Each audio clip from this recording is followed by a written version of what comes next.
After a while, in the time of wheat harvest, it happened that Samson visited his wife with a young goat, and he said, "Let me go in to my wife into her room." But her father would not permit him to go in.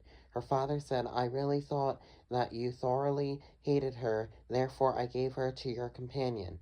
Is not her younger sister better than she? Please take her instead."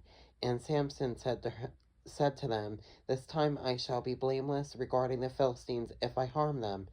Then Samson went and caught 300 foxes, and he took torches, turned the fox's tail to tail, and put a torch between each pair of tails.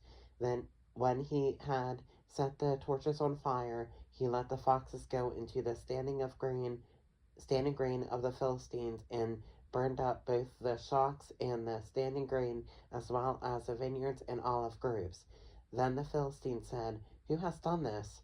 And they answered, "Samson, the son-in-law of the Timnite, because he has taken his wife and given her to his companion."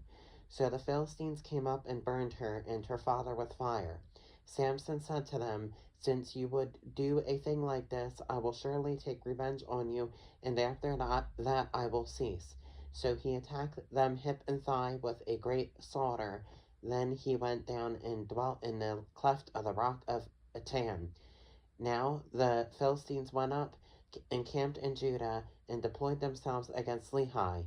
And the men of Judah said, "Why have you come up against us?" So they answered, "We have come up to arrest Samson, to do to him as he has done to us."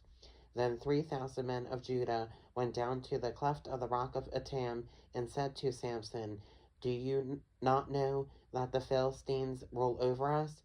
What is this you have done to us?" And he said to them, "As they did to me, so I have done to them." But they said to him, "We have come down to arrest you, that we may deliver you into the hand of the Philistines." Then Samson said to them, "Swear to me that you will not kill me yourselves."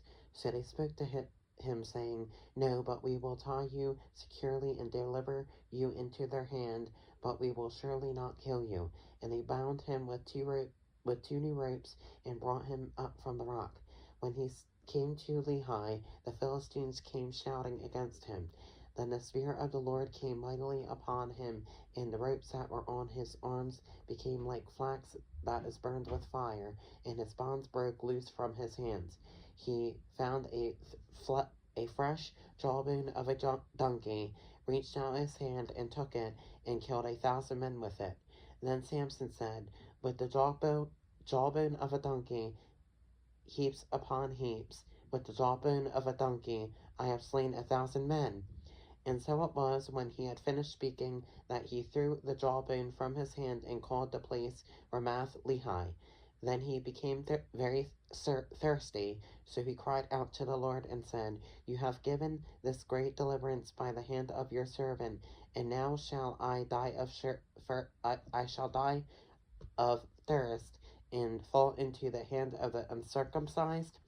So God split the hollow place that is in Lehi, and water came out, and he drank, and his spirit returned, and he revived. Therefore he called its name En Hakor, which is in Lehi to this day. And he judged Israel 20 years in the days of the Philistines.